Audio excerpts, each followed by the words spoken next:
are live. Welcome back in, ladies and gentlemen. I am one of your co-hosts, Blake Ruffino. Alongside me is my counterpart, Joe DeLeone, and co-host. Good evening, good sir. Or should I start off the show by barking because Jared Curtis has committed to the University of Georgia? I know that we're going to get into that, but the outcome, a little bit unexpected. I didn't think he was going to Georgia. I was a little surprised. Everything I had heard, it sounded like he was going to Oregon. But I guess you can't really trust what you hear in recruiting because things change so quickly. Oh, you can't hear everything that you can't trust everything you hear in recruiting. Where have I heard that before? Huh? I never once felt that when Georgia media got so heavily involved here late in the Jared Curtis sweepstakes that they were ever going to lose him, especially when Jared Curtis, quite frankly, after the Dylan Raiola incident happened, that they shifted their entire focus to Jared Curtis. I don't think that they could lose him. I didn't think that they wanted to lose him. And good on Georgia for landing one of the top players in this year's upcoming class. Do you want to get into this now, or do you want to save it for after the break? Well, I mean, that's up to you. What do you think? We already started talking about it. Let's get into it. Okay, well, let's go. Either way is fine with me. But we are live, so let's just do this while we're here. Everybody do us a favor by hitting the like and share. Share to all those groups if you're on Facebook and all the social media pages. You're watching us, listening to us on YouTube. Like, subscribe, notification bell, and wherever you listen to podcasts, rate, review, and subscribe. So, Joe, Georgia got a commitment from five-star quarterback Jared Curtis today. He did announce it in front of his entire school. Getting it well done before the 2025 season rolls in. We all remember what happened last season when Dylan Raiola, the five-star quarterback, decommitted from the University of Georgia and went to Nebraska. Georgia did not flinch. They went out and got their guy. Mike Bobo, for what it's worth, has gotten his guy. Your thoughts on Jared Curtis and him committing to Georgia? Well, one thing that if we remember that we talked about a lot with Dylan Raiola was how he looked up to Matthew Stafford. Mike Bobo worked with Matthew Stafford back when he was at Georgia the first time. I did a video today on the A to Z Sports Film Room channel where we broke down Curtis's highlights and we talked about him as a player. I mean, this kid's the next Matthew Stafford. Like there's no creativity that needs to go into that comparison. He is a big, strong kid who can move in the pocket, who's got really good awareness, and the ball just comes off his hand so easily. He's one of those kids. I don't even know if he plays baseball, but I could tell he probably is really good at baseball if he did play it at one point. One of those kids that you see throw a football and you're just like, he needs to play quarterback. He is a quarterback. He could not be more perfectly built to be playing the position that he's playing. But this is huge for Georgia in getting him because of what you just talked about. You lose out on Raiola. You get Puglisi. There's high hopes for what Puglisi can do. And you turn right around, and here you are coming back around with a different five-star in a different class. The commitments never stop, and to be able to keep him in the boat after him decommitting last year is even more of a boost for Kirby. Well, there's a couple of things here. So let's start with the obvious. So you had a pair of quarterbacks that popped in the let's just say within the last 6 months. When Fazy and Brandon, went to Tennessee, you had a Nashville kid that is close to the state of Georgia in the city of Nashville. If I'm not mistaken, he goes to Nashville Christian School right there in the heart of Nashville. You have a 6'4", 225-pound kid. What I think has happened here is two things. Number one, I think that Tennessee got a quarterback that fits their system, but more or less, I think that Georgia got a quarterback that fit their system. A highly athletic, very physical quarterback. Now, Matthew Stafford was not this thick as coming out of high school. This kid's 225, 230 pounds. That gives you the mobility that I don't think that some realize that a guy at that size would have. I do think in a traditional Mike Bobo system, and what hurt last year with Carson Beck was that the immobility or the lack of wanting to be mobile hurt them. I would just say he fits more of a style for me that it feels like a great fit from a system that they want to run with or without Mike Bobo. That's number one. There's not a lot of, I don't want to say scheme changes. There's not a lot of philosophy changes from Todd to Bobo. What do they want to do? They want to get an 11 and 12 personnel, run the football, run play action off of it, run boots off of it, create the great John Gruden with his smiles every time he watches Florida film, because you'll see some Spider 2 Y banana that's off in there. Sometimes Spider 3 Y banana for all of those who are football heads that are out there. When you get you know what Spider 3 Y banana is? Wait, what's the difference between 2 and 3? Spider 3 is that you just have another cross coming across into the pylon. Right. Okay. There you go. So Spider 3 Y banana. Regardless, Joe, or you can have a backside corner. It just depends on what do you want to. It doesn't matter. It doesn't really matter. But the mobility here from a kid that's already 225 pounds, he still can get stronger. He still can get leaner while maintaining the same weight. I do think, for what it's worth, sometimes that with the big arm comes some decisions that he won't get away with in any Power 5 school or any Power 4 school. Right. I say that about every single kid that's in high school, but he's making all the throws. I think that you can make the comparison of the quarterbacks in the last 3 classes, that he might be the most physically gifted than all of them, just from a quarterback standpoint. But I will tell you what I was told by an SEC offensive coordinator this year about Jared Curtis. They really believe, more than Matthew Stafford, they think that he can be Andrew Luckish because of the size. You know, Matthew Stafford was not as, again, pause, thick as this kid coming out. I mean, Andrew Luck was 225, 230 coming into Stanford. Like, he was a massive kid. This is a massive kid who's tough, and by the way, will run it right at you. You better buckle up that 10 strap when you're ready to play Jared Curtis too. I think more than anything for me, Joe, it feels like such a great fit. I don't think that him going to Oregon would have been a great fit. I think the Lions kid is a great fit. An East Coast kid going to the West Coast to play football, that just never felt right to me. This feels right to me. And listen, Kirby Smart recruiting. Right. I think that what you bring up here, though, kid from Tennessee going to Georgia, it's a natural easy. Okay, my bad. Sorry. But he's from Tennessee, so it's such an easy connection. That was why when he decommitted, it was a little odd to me. And then trying to evaluate and guess in a way of like, hey, where is he going to land? Who's he going to go play for? I think his skill set could have worked in Will Stein's offense, where you see some similarities between the way that he moved in the pocket and the way that Bo Nix did, and the way that the ball was coming out quickly. And, you know, he was willing to attack downfield and setting up his guys to win after the catch. All of those things you can see. But I think your point is correct. The mentality, the play style is something that translates better at Georgia. We've seen quite a bit of bigger named quarterbacks come through this Georgia program. I think that Jared Curtis is the best chance to be the highest recruited one, the highest regarded one, highest rated one to step in and to have the biggest impact.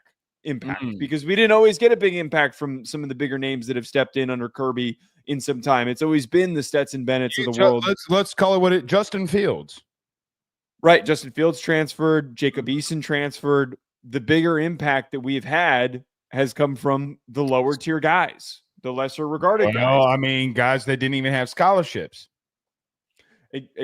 Quite exactly the point. I think that Jared Curtis, out of any of these, feels like he could be the earliest to contribute. And I love the way that you kind of talked about him. You don't usually get a 6'4" kid who's already 230, 225. Like, he's built. Yeah. He's built like he's been playing in college for 4 years. Well, that was the point of what I was trying to make. This guy that I talked to compared him to Luck just based off of the size of the kid alone.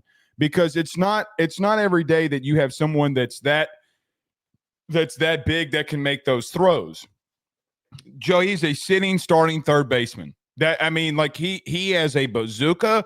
He can make all the throws. The question will be how quickly, he can come in here and make some of these decisions. He can make some of those reads. Look, he's got a long way to go. But if you're telling me that this can pan out, I 100%.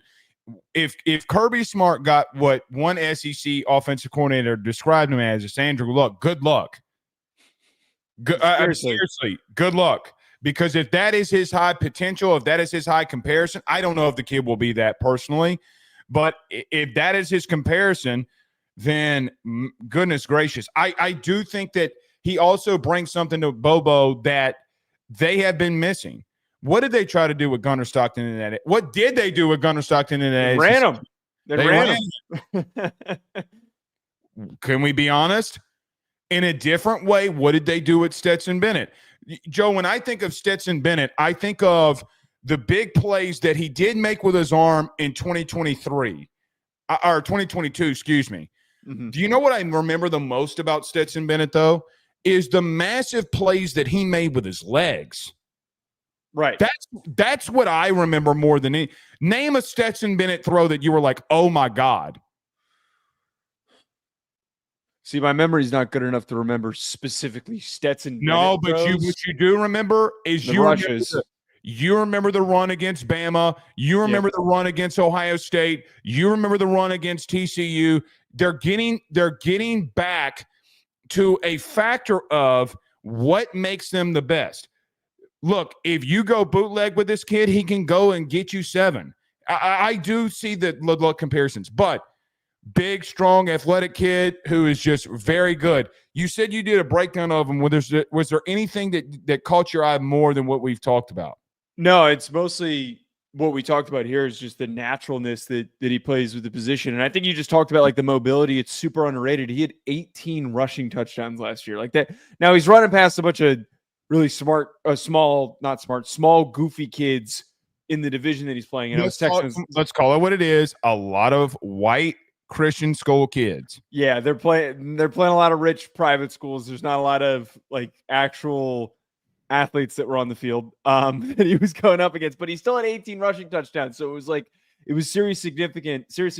But I mean, hey, if we're going to call a spade, you know who else did that? Arch Manning. That's why I'm not worried. The only difference is that Arch played some serious public schools. Like he faced 17, I think it was 17 4-stars in back-to-back weeks in the state. He faced every one of them, by the way, that was in that class. But he probably the school of the deaf and blind down here. I mean, like, let's not act like Arch. I'm just putting the stats into context. I get it. Here. I know. Well, my one thought though that I have with this. Do you have any worry about Oregon getting boxed out on a kid when people were projecting him to end up at Oregon? Are you worried about that? No, because I never felt like the kid from the East Coast was going to Oregon. I never did. Never. Not once. I mean, look, in recruiting, I think a lot of times that you are in a situation where, that we take things a little bit for granted. Just because the system is saying stuff doesn't mean anything. They got boxed out. What are they going to get? Okay, so the Lions kid, for example, well, they're going to get another 5-star. So their fall down is a 5-star kid for themselves.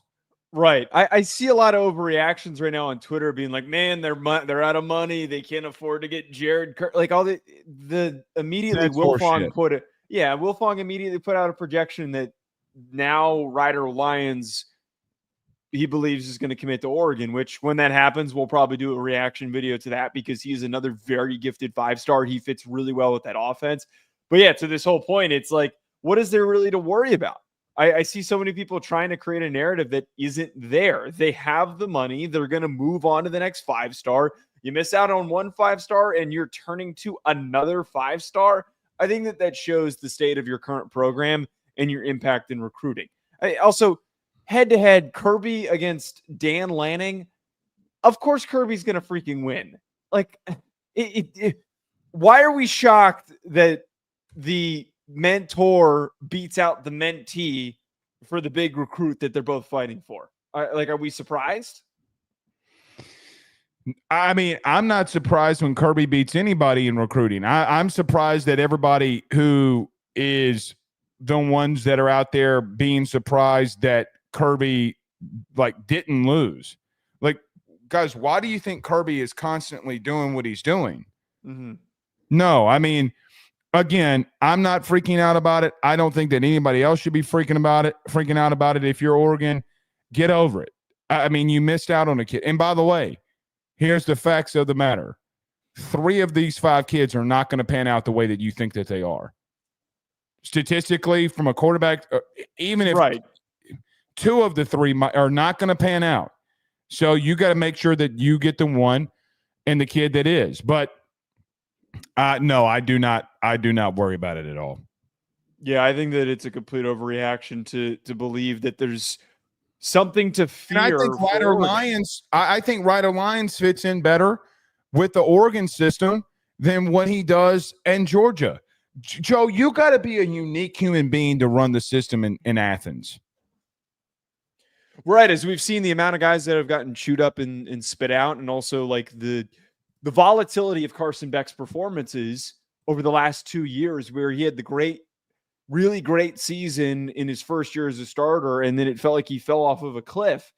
I agree with you on that. You need the right type of player, and I think it's very fitting that they end up getting a guy, former Georgia great, who is exactly like a former Georgia great, who looks like Matthew Stafford, plays like Matthew Stafford. It was just meant to be. It would have felt odd to me if he ended up going to Oregon.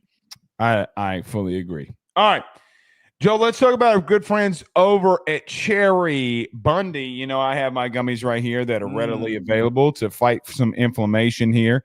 But Cheribundi, any location that you are locally or on Amazon. But tell our good friends about our good friends over at Cheribundi. Yeah, Cheribundi has so many great supplements for whatever you're looking for. Blake and I, we are health nuts. We are always looking for an extra edge. They have got supplements that help reduce soreness, increase recovery, help improve sleep, as well as support immunity. Most importantly, though, it is trusted by so many people that need reliable quality supplements, specifically over 500 collegiate and pro sports teams. 10 of the last Super Bowl champions. Every single team that has played in Europe or Brazil this season has had Cheribundi with them. 66 out of 67 Power 4 conference football teams, and every NCAA football and basketball champion since 2007. As you said, Blake, you can find their products on Amazon, cheribundi.com, or any retailers nationwide, including Publix and Kroger. Go to cheribundi.com, spelled Cheribundi, cheribundi.com. Let's talk about our good friends over at betonline.ag. We come back and talk about Sherrone Moore being suspended and Michigan likely getting popped for cheating. We'll come back and talk. All right. Let's move right along here. So, Joe, last night we said when more details came out about Sherrone Moore in Michigan and the president of the University of Michigan going to Florida, that we would bring it up. Dan Wenzel, a good friend of yours, reported this morning for ESPN that Sherrone Moore is going to be suspended, a self-imposed suspension for Sherrone Moore by the University of Michigan for games 3 and 4 against Central Michigan and Nebraska, due to the fact of what happened during the sign stealing scandal. Now, that's not what they call it, but it was the sign stealing scandal. Joe, I'm going to let you go first. Your thoughts on the suspension, not proposed suspension, but suspension of Sherrone Moore. First of all, credit to Dan Wetzel and Pete Thamel for the reporting on this and the gathering of information. Fantastic stuff. Yeah. To provide a little context before I just chime in here with a take. One, the suspension is directly related to the allegations that Moore deleted text messages, 52 text messages that he had with Connor Stallions to hide evidence. There is supposed to be a hearing on June 6th and 7th, and this comes before the hearing because they're trying to get ahead of it. So I expect that we're going to actually have some clarity on what the suspensions from the NCAA are going to look like, all that stuff. Michigan's just trying to do their due diligence to make it seem like that they're being compliant, whatever the hell they're trying to do. I look at the 2 games that they picked. Outside of what they did, I think that this is really stupid. I don't know why they don't just wait until the NCAA suspension. Like, are we supposed to expect that this is? I want to be perfectly clear here, Blake. This has nothing to do with my thoughts on the scandal itself. I'm not getting back into that at all. But I think that their decision to suspend him for the game after the Oklahoma game, which is significant to Sherrone because he played there, to pick 2 random nothing BS games is bullshit. It's stupid. It's ridiculous. It's completely ridiculous that that's what they're going with. Why don't they just wait? There's no way that the NCAA is going to be compliant with this and say that, like, oh, yeah, this is a completely reasonable punishment that you delivered to your head coach. This whole thing means nothing to me. Who's even delivering this? Is it the athletic director who's delivering this with your president leaving? Who is the actual decision maker? I just think that this whole thing is unnecessary is how I'm reading into it. All right. Number 1, you do not suspend him if you don't know that he's not guilty. You don't. There's no way that they're going to suspend their head coach if they don't know that he's got. Well, he deleted text messages, and then they were able to recover those deleted text messages. Then you basically, in a law enforcement level, you impeded justice. So that's even worse. It's covering it up. That's even worse. That's aiding and abetting of what he did. Why would he delete text messages? Because he knew what they were doing was wrong. He was involved. He clearly was involved. We're not going to play dumb here. So clearly involved, clearly in the mix of what happened here. And here's the thing. They cheated. Here's the defense that never got through to me. Everybody else is doing it. So what about Michigan? It's not how this works, Joe. It's not how it works. They got caught. I can personally take one school and say they got caught.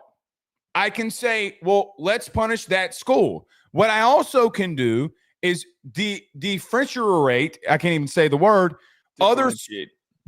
Say it again. Differentiate. See, I still can't even say it, and you repeated it twice.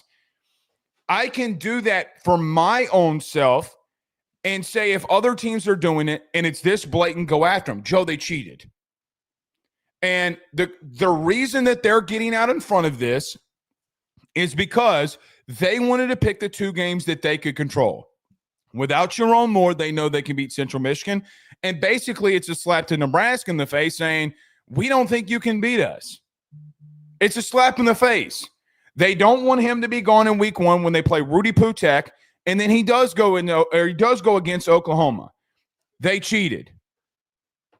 I have seen so many people that I respect, and listen, you are allowed to have your opinion on this situation. But I can look at a situation and say, just because somebody else is doing it does not excuse what they did. It does not excuse what he did and why he is taking this suspension. Joe, they got caught.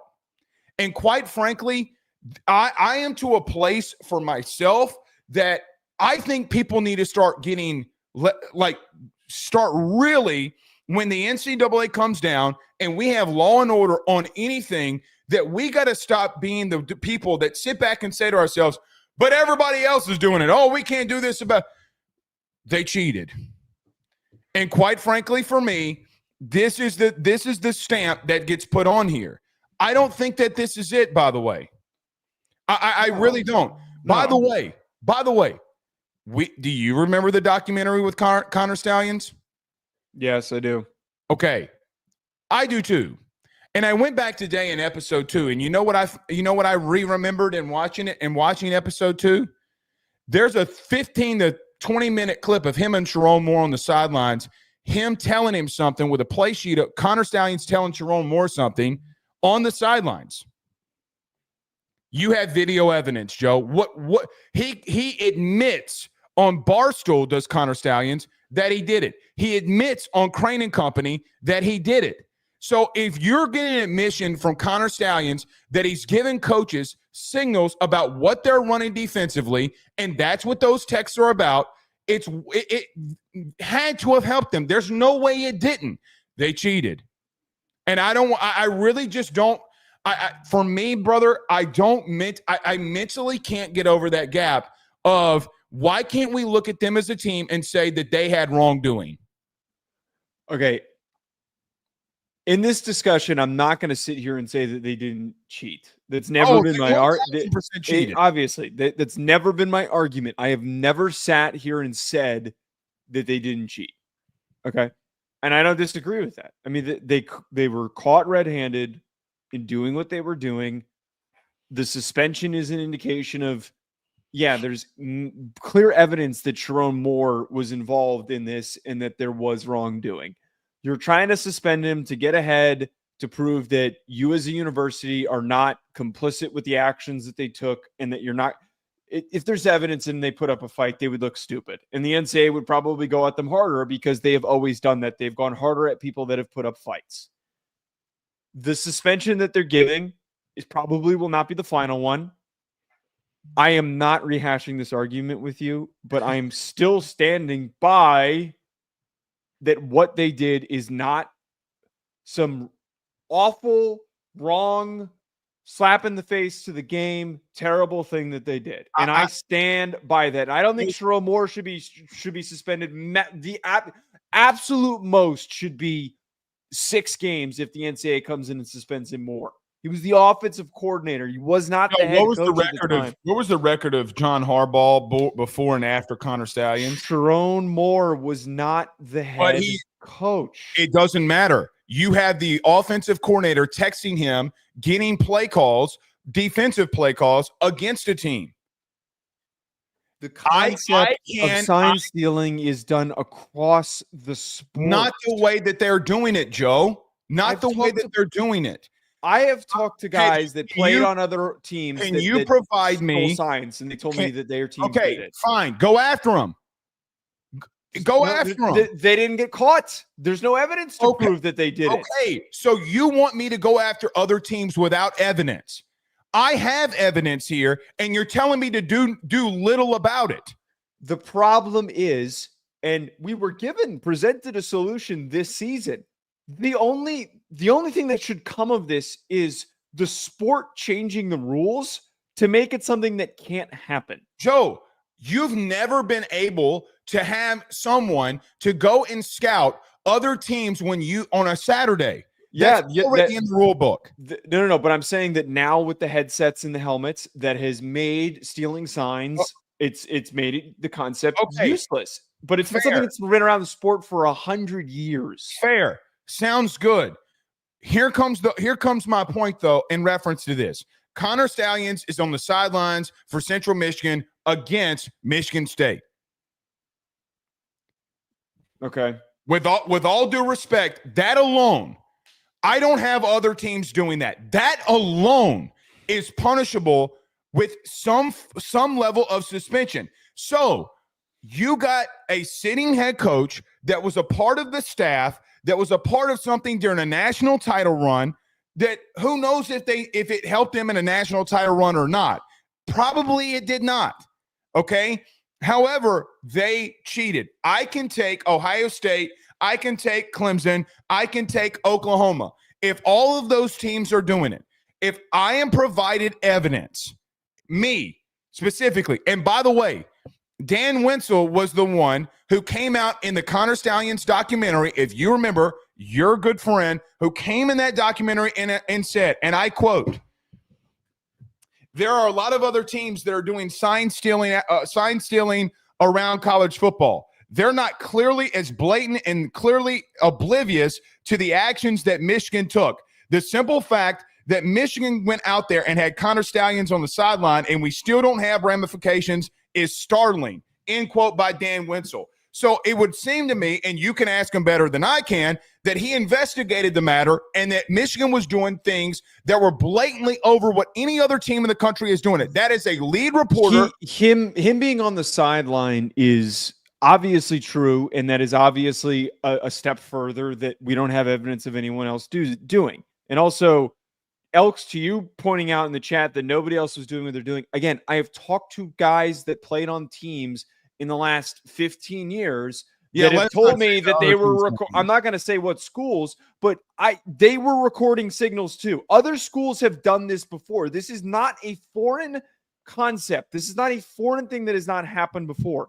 I'm not saying that makes it okay. I am just saying that this is not some sort of advantage that other teams have won, not tried to create, nor, and I have argued this before, I still don't think it's an advantage that makes things so significantly more in favor of Michigan to win football games. It doesn't automatically. I vehemently disagree with that. If you know a safety is blitzing and he walks down the box and you call something to counteract that, that's bullshit. Anybody who's ever played the game of football, if you call something, if you got a safety walking down the box and you call something, you call a quick slant and you got man coverage on the outside, Joe, quite honestly, or you call a fade route, that's dog shit. Anybody that understands, there is no way in hell. Joe, are you going to tell me that if Connor Stallions told Sherrone Moore, hey, strong safety blitz here, that he doesn't call something that benefits from that? If teams are already aware and anticipating, and teams are smart enough to know that their signals are easily decipherable, it's on them for making them that easy to be figured out. That is my point.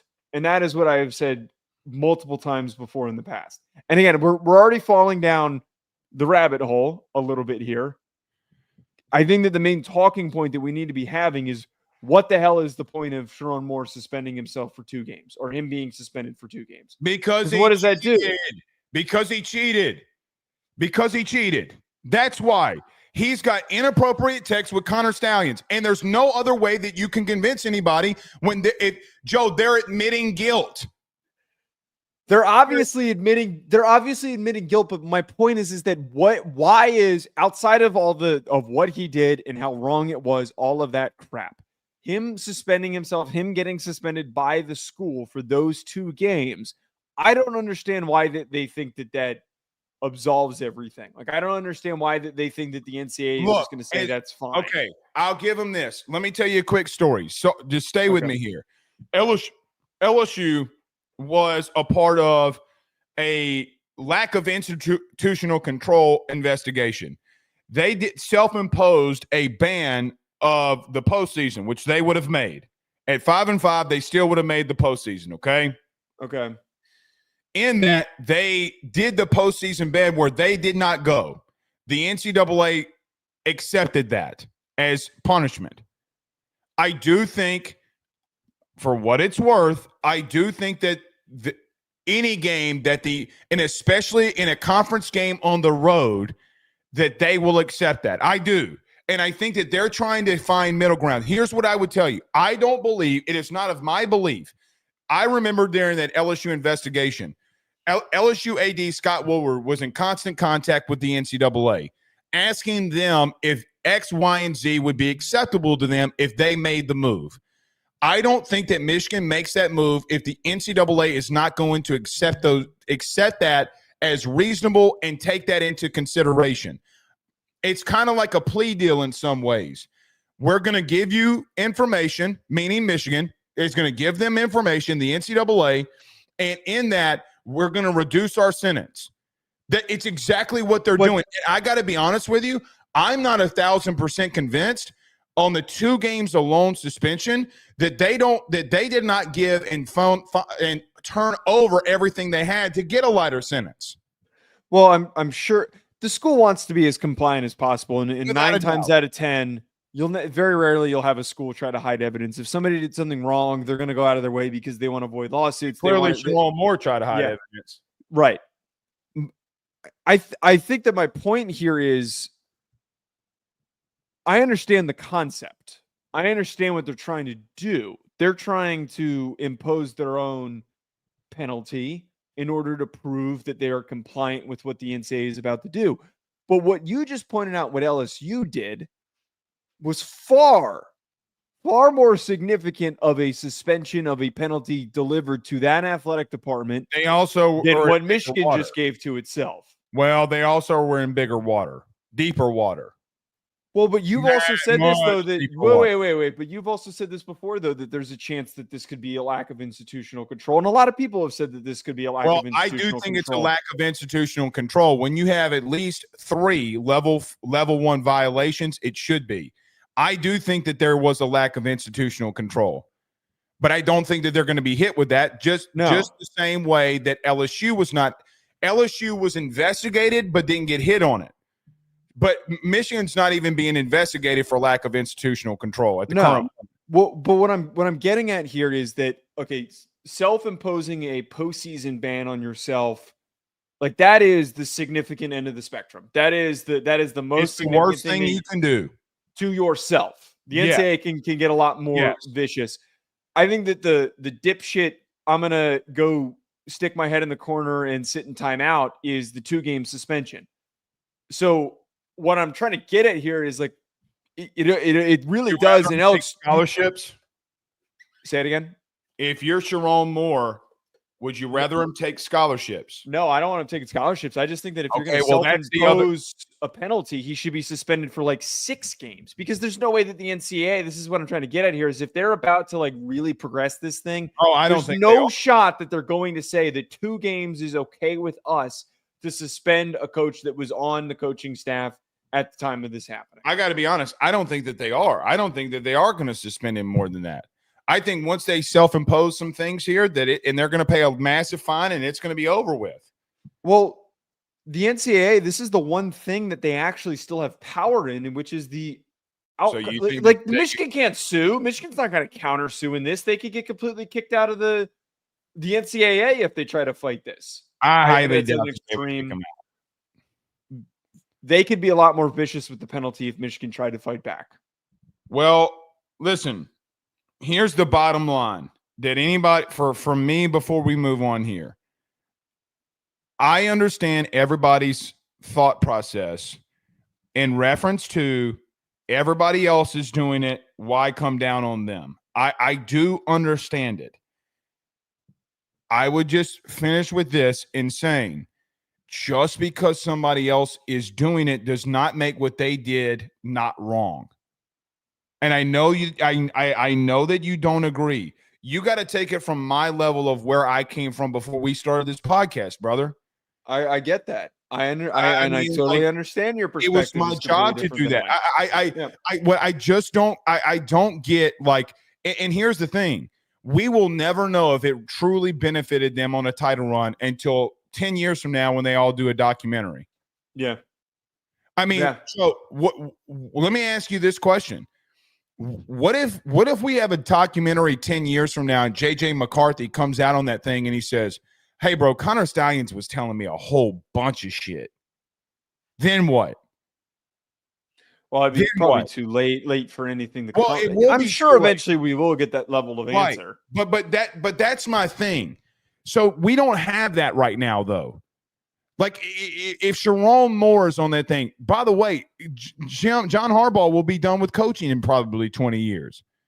What if he's on that thing and he may not be alive in 20 years. I mean, he dips and drinks too much milk. I don't think that that's a good combination. Well, he's in his late 60s. Like, he's going to be 90. I mean, so let's just say 10 years he does it. Whatever it is, Joe, whatever it is. If he's on a documentary and he says, oh, 1,000% we did it.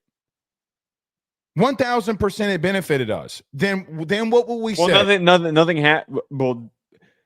happens in 20 years. Nothing changes. Oh, no. But what we will say is, no one will ever admit that it did. Nobody from Michigan will ever admit that they did. They will admit that. Well, yeah, because he wants to believe that he had some significant impact in their title run. He wants to believe that. Sherrone Moore admits it without even saying anything by his actions. Sherrone Moore vividly does it by deleting text and accepting a 2-game suspension. That's what you're telling the world. Joe, I think that is a large inference. That is a very large inference. He deleted text. But he's deleting text because he understands that I'm sure that was unaware of what would happen if they deleted them, to know that they could get recovered, and probably didn't want to have evidence that tied back to him. Then throw He your knew he was phone in next the river. up. He knew he was the guy who was going to get promoted. Throw all your that phone in shit. the river. Get the phone. iMessages. iMessages on your computer and shit. Get a man. burner account.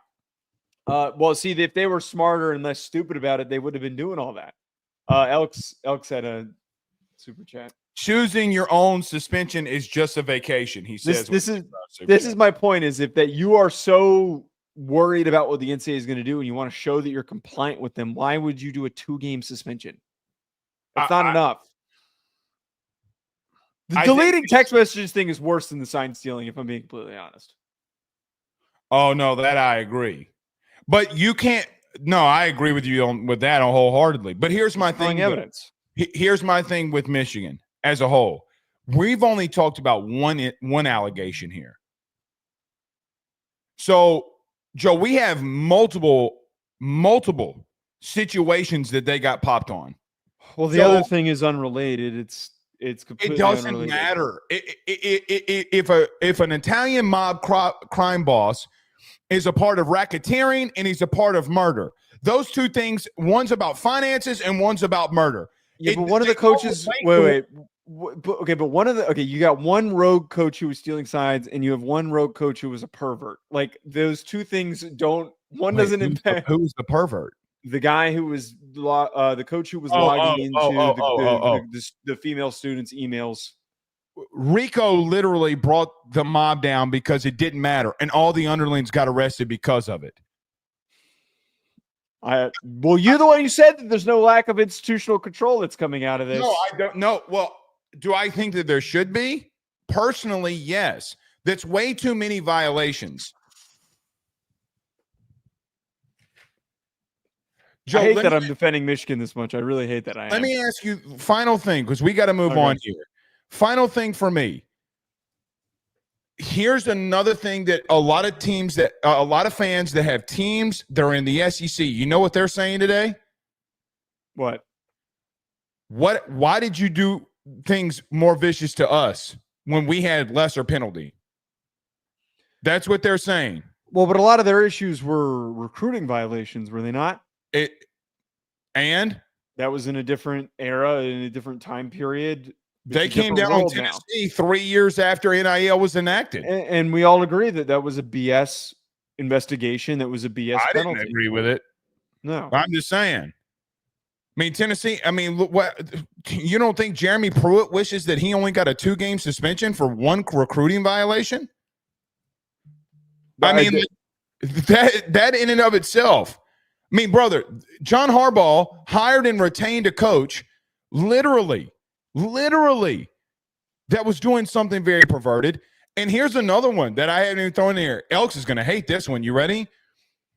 Urban Meyer willingly kept a coach on his staff that he knew that there were some really bad things that were going on.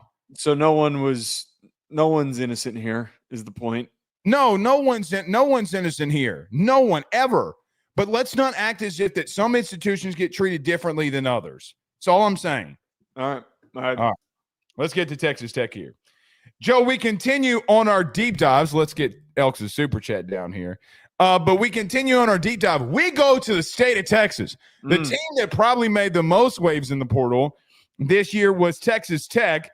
And we go down to Lubbock tonight.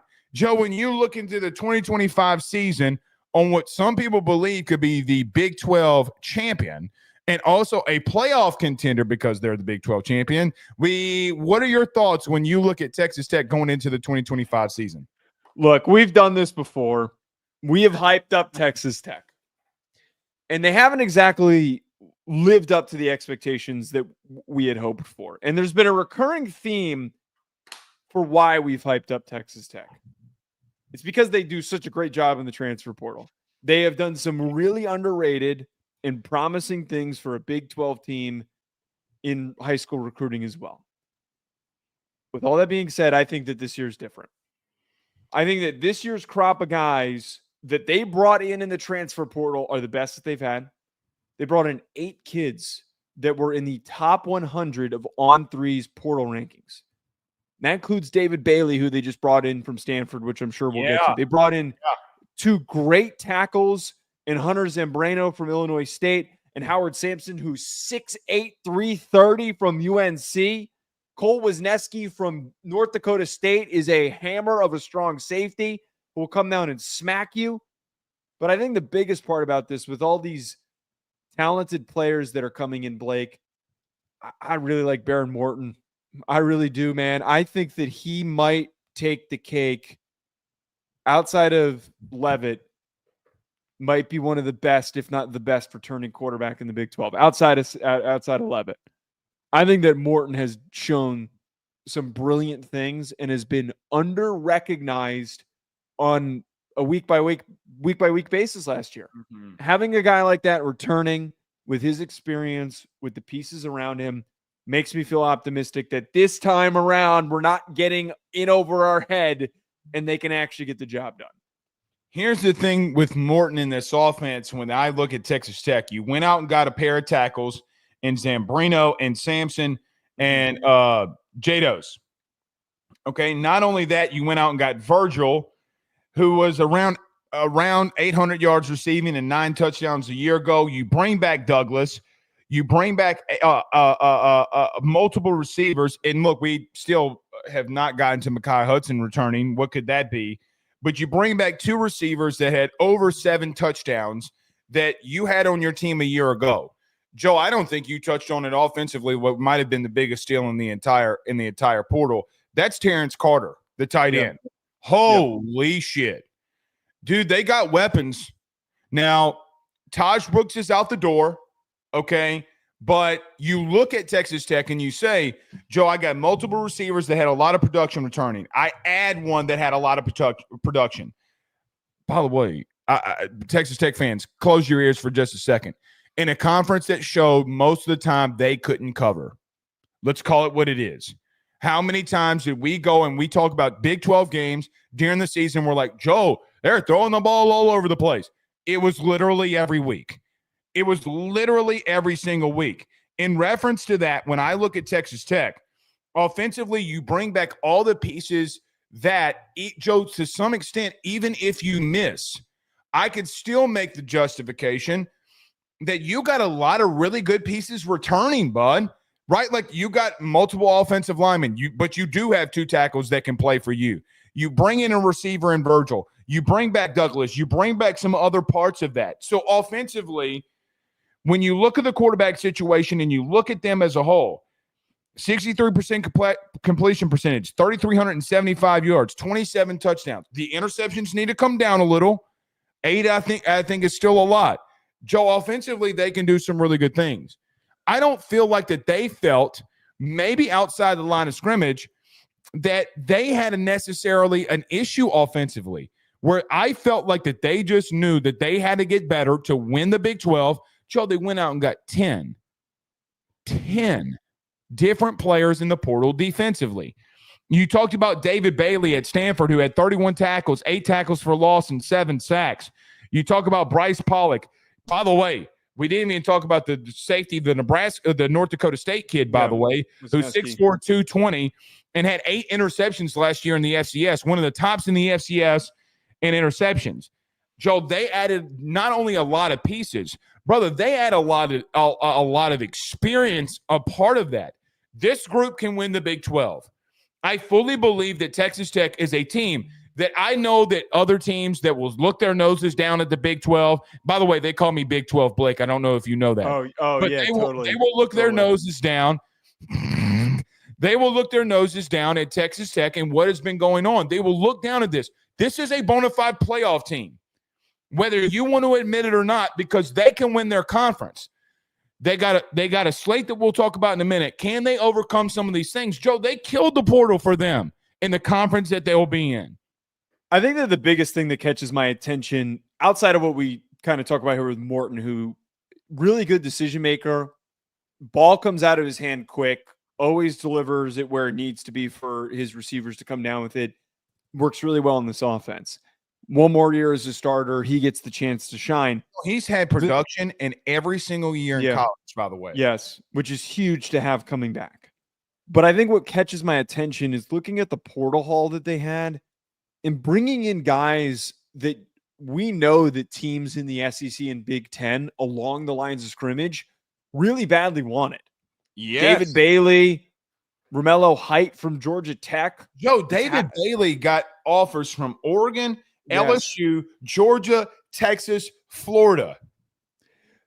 This is not your typical Big 12 roster. No, the Big 12 did not have a team with bodies like this on both lines of scrimmage. That is where I think that even if all these guys don't even live up to the expectation that we're placing on them, they at least have the talent and they have the size.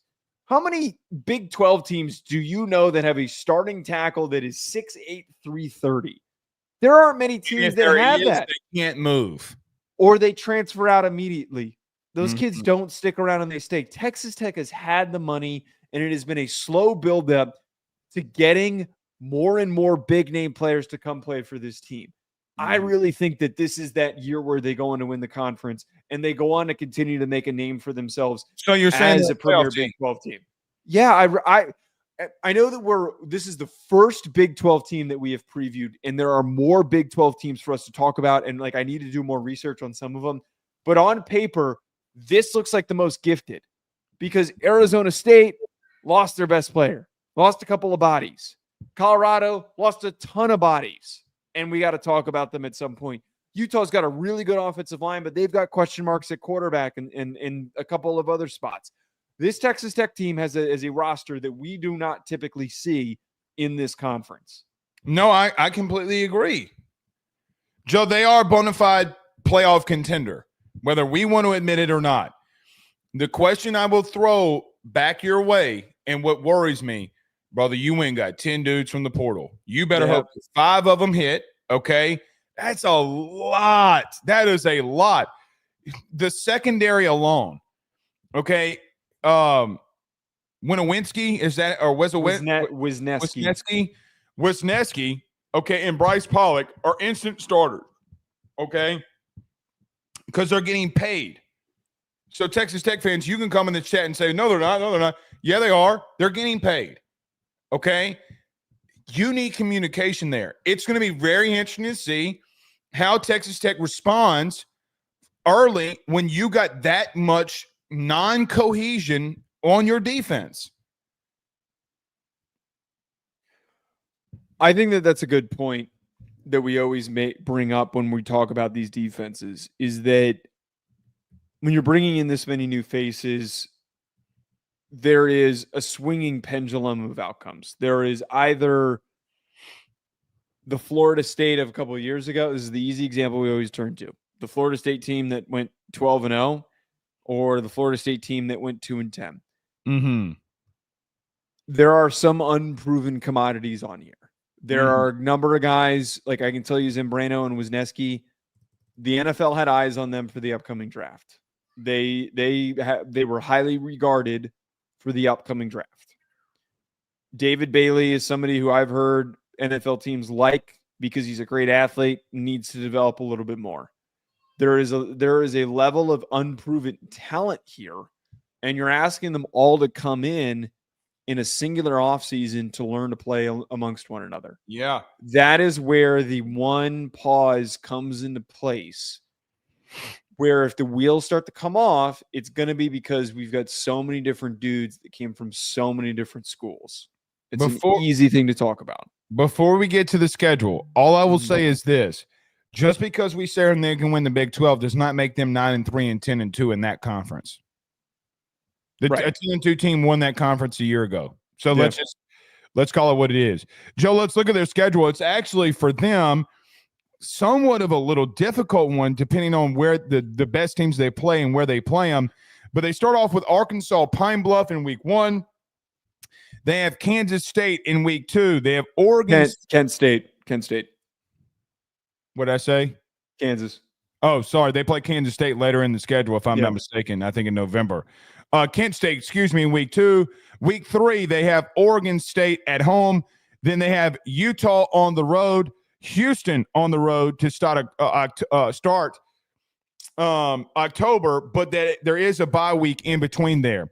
They have Kansas, along with going on the road to Arizona State. They have Oklahoma State at Kansas State as well, and then BYU and UCF and West Virginia to finish out the Big 12 slate. What do you think about this schedule? Well, one thing that catches my attention that's really beneficial for them is they've got that bye week, the second to last week of the season. So you get an advantage there to catch your breath after a bit of a long stretch as you're gearing up, hopefully, for the Big 12 championship game. I mean, I got to be honest, like the schedule looks a little tough. I wouldn't say it's here's the thing for me. Well, you got Utah on the road, hostile place to play. You got Houston on the road. You got Arizona State on the road. You have Kansas State on the road. And God forbid Rich Rod in West Virginia find a way. Joe, I can make the argument that all 5 of their games that are the toughest are on the road. Yeah, that's a very good point, which is never a draw that you want to end up having. And it feels like they've got 1, 2, 3, 4. They've got 5 away games, which I guess is standard in conference play. They're kind of relying on a lot of these like cakewalk games at the beginning of the years that are like real true home opportunities. Kansas should be a winnable and beatable game for them at home as well. I think that's a good point. Like if they do run into a buzzsaw that slows them down, it is going to be a pretty arduous road schedule. I still see a 10-2 team. I could see them being 9-3, okay, or 10-2, like if they win the conference there. I can also see this not completely falling on its face. It's a lot of players to bring in, brother. Morton's got to really hone in on those turnovers early in the season. But what would scare me, and what does scare me for them, again, I feel like every one of your tough games are on the road. And when you have a team that, quite honestly, let's call them what it is a team full of mercenaries. You went and hired a team full of mercenaries. How is that chemistry in that locker room? And is that going to be able to be enough to overcome a tough schedule for you? We'll have to wait and see. Yeah. Having a schedule like this with a lot of transfer players could end up killing them. Yeah. Thankfully, they have a little bit of an early pocket those first 3 weeks to get themselves in line, figure out what their identity is, get focused, travel to Utah, and if you can win that game, you get a breather before you have to go through a very, very difficult stretch in conference. Coach McGuire, we called for you to win the conference 2 years ago. If you let us down again, we're calling for you to be fired. They went out week 1, if you remember, and lost to Wyoming. That we were on the Texas Tech hype train, and then we came out. We got completely. Now, Wyoming went like 9-3, 10-2 that year. So Wyoming was better than what we thought. But don't do it to us again, Texas Tech, or we will call for some firings. All right, we'll see y'all tomorrow. Wednesday, excuse me. We'll see y'all Wednesday. Y'all have a good night. Peace.